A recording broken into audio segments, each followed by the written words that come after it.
যদি গর্ভে সন্তান না দিয়ে যেত তাহলে কোনো আফসোস থাকতো না। না পারি সন্তান পাইতে, না পারি কারো কাছে বিয়ে বসতে, সন্তানের জন্য আমি ঠেকে গেছি। সন্তান নিয়ে যদি কোনো বিবাহিত পুরুষ বিয়ে করে তাহলে আমি রাজি আছি তার কাছে বিয়ে বসবো। আর ঘরে যদি বউ বাচ্চা থাকে সমস্যা নেই, থাকুক, তারও বাচ্চা পালবো আমি, সমস্যা নেই। হতে পারবেন? জি, আমার বাচ্চারা যে দেখাশোনা করতে পারবে। দর্শক, আপনাদের প্রীতীয় শুভেচ্ছা জানিয়ে শুরু করছি আমাদের আজকের প্রতিবেদন। তো দর্শক, দেখতেই পাচ্ছেন আমাদের সামনে এক আপু বসে আছে। তো আমরা তার জীবনের গল্পটা শুনবো, জানবো আপু কেন আমাদের ইউটিউবের মাঝে আসলেন, তিনি কি বলতে চান। আপু আসসালামু আলাইকুম, কেমন আছেন? জি ভালো আছি। আপনার নাম কি? বৃষ্টি। মাশাআল্লাহ, দেখে তো মিষ্টি। বৃষ্টি আপুর বিয়ে শাদী হয়েছে? হ্যাঁ, বিয়ে হয়েছিল। বিয়ে হয়েছিল, তার মানে কি এখন সংসার নাই?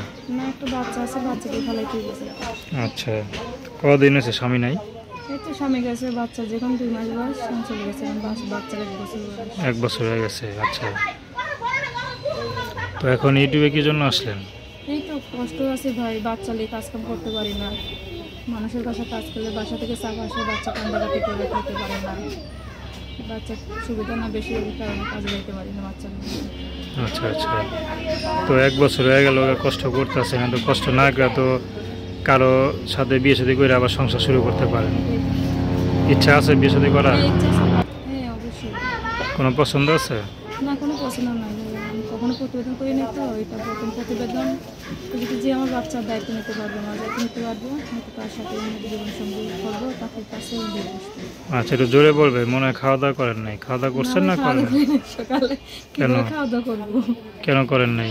করি নাই, টাকা পয়সা হাতে নাই, বাচ্চার জন্য 2 দিন ধরে কাজে যেতে পারি নাই। বাচ্চারা সব বিপদে মানে দাঁড়াইছে না? যদি বাচ্চা হওয়ার আগে যদি স্বামী চলে যাইতো তা ভালোই তো না? হ্যাঁ অবশ্যই ভালোই। তারা একটা বিয়ে করতেন, কোনো পিছু টান থাকতো না। তাইলে আমার জীবনটা আমি বাইরে নিতে পারতাম। এখন তো বাচ্চা সহ অনেকে দায়িত্ব নিতেও চাইবো না, ঠিক না? যদি কোনো বুড়া লোক আপনার বিয়ে করতে চায়, আপনি করবেন?